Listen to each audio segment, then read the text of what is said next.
Very good morning to all of you.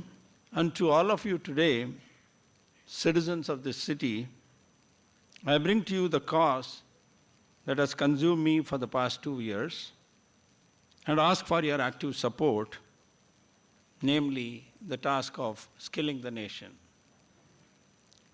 My experience with government has given me to believe that while governments have the intent, getting them to act is quite another thing. There are just too many issues demanding attention, and so it is in skill development.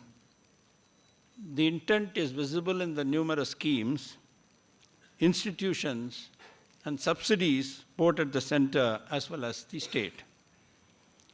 But in spite of this, only 7% of India's working population is organized or has formal qualifications.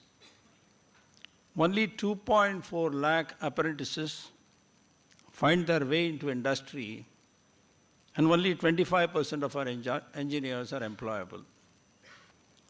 I also realized very quickly that the task was huge and complex, made more complicated because of socio-cultural influences of the past, attitudes and perceptions that we created, which now are proving to be a major stumbling block.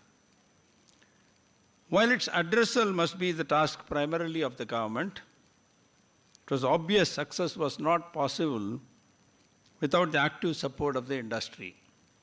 In fact, it required leadership from the private sector. But even this is not enough. Today, I believe that the circle of support needs to go even deeper. Every one of us, the more privileged, must make skilling our people a national movement. This needs both advocacy as well as action. Every rupee that is invested in our growing economy must have a portion contributing to skilling the people who are making this growth possible. So for example, the construction worker who builds the world-class offices of multinationals must stand benefited with higher order skills and certainly a certificate to say so. Now Tata Consultancy Services is exactly doing this in Hyderabad. Indian industry's complaints of lack of the right skill sets for employment must be addressed head-on by them leading the efforts to train the people. My favorite message to Indian companies relates to the IT industry, which is today reaping the benefits that were made way back in the 70s. In working with the academia in developing talent, Europe has managed to morph its traditional guilds into industry-owned organizations that determine standards and the competency for jobs. Their industry thrives on the apprenticeship and internship system. Learning on the job is the way 60% of their youth start their careers. This is true in Europe. Question is this doable in India? Does it need any government law to be passed for any company to announce that it will start taking interns from tomorrow? Who says that only MBAs and engineers must have internships as part of their training? Point is, there are a number of initiatives that we, people in this room, can take up without any government action or sanction. Even so, we are working on easing the Apprenticeship Act, which is seen to be a major impediment for manufacturing companies in offering job-related training, and change is on the way. Suggestions given by the industry, Confederation of Indian Industry, my own team are being incorporated and implemented. I truly believe that focusing on skilling our people will create several industries and professions where India will become the global talent pool. Talking of numbers, Pune is an auto hub led by thousands of small and medium industry. This is yet another sector where enough attention is not given. Given that SMEs account for 45% of India's manufacturing output and more than 30% of total exports, and provide employment to nearly 65.9 million people, second only to agriculture, it's a driving force for long-term growth of the Indian economy, namely the SME segment. The needs of this sector, as we all know, are very different. The kind of people they require need different skill sets. The cost structure they function in is different. After the engineering classes are done, the slack period is used to train underprivileged students in the community in vocational skills. In fact, they have tied up with companies located close by to employ the deserving students. More universities will follow if more companies collaborate to make this initiative a success. Even our national policy supports such initiatives. We have enough problems with class system in society. Let us rid ourselves of it when it comes to skills. Let us recommit to the Gandhian belief that working with hands is worthy of respect. This is the message that we wish to give to the nation at large, to parents who have perceptions that only a few select career paths are the route to success, to youth who are ignorant of the enormous growth opportunity that various sectors offer and tend to make limited choices. The National Skill Development Corporation launched a nationwide campaign on the 15th of August this year that highlights the skills the nation needs, the jobs that will be available as India grows, and therefore alternate paths to success. Indian youth are industrious and ambitious and are eager for the right guidance. So this is exactly what is being offered through the government scheme for graduates and what we call as the National Services Scheme. 32 lakh students in over 200 colleges across the country are members of this scheme, which aims to build the personality of the youth through community initiatives. In partnership with the Ministry of Youth Affairs and Sports and the Tata Institute of Social Sciences, a pilot has been launched in 10 universities, 30 colleges across the country to impact essentially 50,000 students. The Chief Minister of Maharashtra recently launched this program at the Marathwada University, and we enrolled 796 students on day one. We are hopeful that the success of such a program would help it spread across all the colleges and the universities across India. Between now and the next 2 months, the rollout will happen in all the 10 universities and 3 colleges each, totaling up to about 50,000 students. While the National Services Scheme initiative addresses the issue of employability of graduate students, a bigger challenge is those students who do not reach this far and have dropped out in school itself. To explore this solution, we are trying out a pilot in Nasik with a group of schools under the Nasik Education Society. The management was very eager to help their students. Some of them leave school due to economic pressures. Some are orphans with no support for higher education. They were also willing to leverage their school buildings in spare time for vocational training, but they did not have the expertise to know what kind of skills would get local jobs, nor did their teachers have the bandwidth to do the training. Therefore, in partnership with a reputed NGO, which runs successful training and placement programs, the initiative has been launched in 5 schools with the first batch starting in October. The NGO will enable students to get local jobs, and the courses have been selected after a study of the local economy. The question is, who pays for this? The Hemendra Kothari Foundation, who supports these schools anyways, will cover the additional costs. How government support will eventually flow in when these training centers will be registered as a vocational training provider with the government and will get reimbursement under the Ministry of Labour schemes. But this Nasik initiative is a drop in the ocean. My team is limited. The government's team is limited. It needs a citizens' movement to scale up. Given the importance and need for an evangelist to drive such initiatives, you would agree that an elected representative of the people, namely the MLA or MP, has a close relationship with the constituency that he or she represents and has a personal stake in it.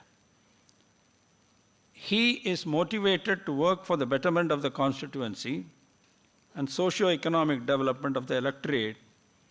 He or she clearly sees the value in skilling youth in the constituency to make them more employable. Interestingly, the maximum requests received by MLA MPs are job and placement requests.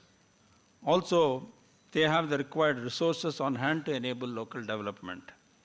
With this in mind, a constituency-based model is being experimented, which aims to leverage the leadership of MP MLA and leverage the resources available to them, take advantage of the ground level understanding and intelligence that the political workers, supporters of the MP MLA bring on board.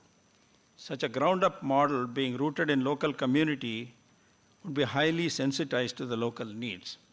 I would like to add that this is a completely apolitical exercise and cuts across various parties.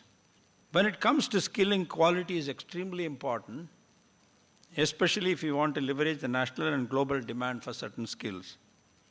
On taking over as advisor to the Prime Minister on skill development, what was surprising to me was the discovery that India did not have a single world-class vocational training institution. My immediate thought was that India must have a world-class skilling center, an institution that would raise the bar, a model that would be emulated. With this in mind, I met the Honorable Chief Minister Sheila Dikshit and made the suggestion of setting up a world-class institute for skilling. And the visionary that she is, she immediately and enthusiastically supported the idea and correctly suggested that if such an institute has to be built, Delhi deserved the honor. As it happened, Singapore were very keen to establish a stronger government-to-government, nation-to-nation level partnership. And when I suggested the idea of a world-class skilling center in Delhi, they too were enthused.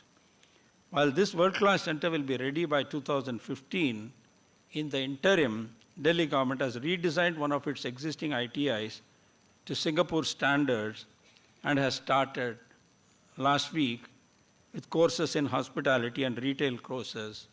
And the first batch of 200 students have already been enrolled.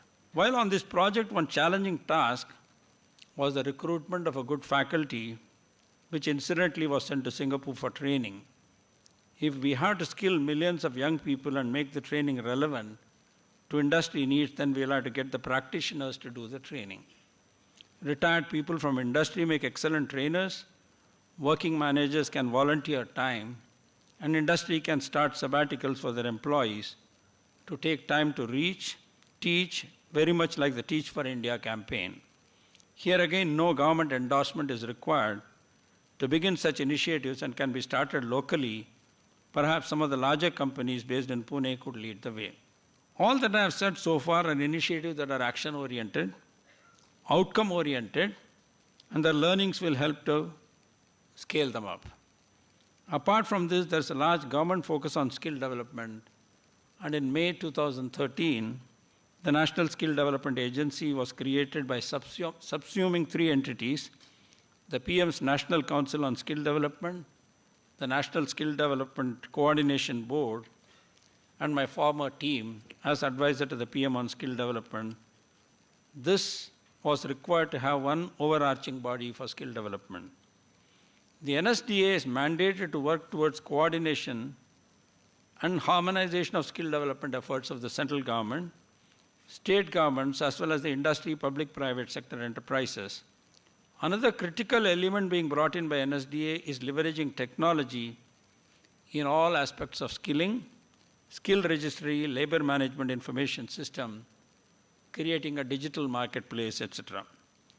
It's exploring how the rural broadband, which at the first stage will connect 100,000 panchayats, going up to 250,000 panchayats, across the country can be leveraged for skilling people in the remotest of places. It's exploring how you free online content, how you make available free online content. MOOCs and other such delivery mechanisms can be exploited to advantage. NSDA is also exploring ways in which various government schemes can mandate a certain percentage of their funds for skilling. For example, building and construction cess is collected by the state governments and is meant to be used for welfare of workers. Can this be used for their skilling or their children's skilling? These changes will happen, albeit slowly, since the government has its own bureaucratic processes. However, there is much that can be done by private sector more swiftly and with greater efficiency, which is exactly why my team is simultaneously pursuing these as well. We wish to demonstrate these models work and then encourage people to replicate and scale them. Hopefully, we are clearing the forest to create a path for more people to walk on. Should you want more information on NSDC and NSDA, please do visit their website, skilldevelopment.gov.in or nsdcindia.org. On its part, PIC could bring some management thinking and innovation on how to scale up using collaboration. How can we connect various players, network of networks, which Dr. Mashelkar mentioned, various international experience to be brought and applied and share them very, very openly. Dr. Mashelkar and Dr. Kelkar are luminaries who have enormous achievements to their credit. Their creative minds can help nurture and unearth the potential of this country and its people in the most innovative way. They are both believers in public-private partnerships and creation of networks, and I look forward to their leadership in PIC. So today, my message to all of you is that we need to act. Each of us individually and all of us together need to share this responsibility of skilling. We can do so in numerous ways, some of which I have shared with you. I do hope I have given you some food for thought and some inspiration to act. However, so that this motivation does not fade away, I urge Pune International Center to keep the discussion debate alive, to be the inspiration for many evangelists to join us, and in fact initiate partnerships to implement skill programs in school, colleges, NGOs, and the corporates in Pune. Thank you very much.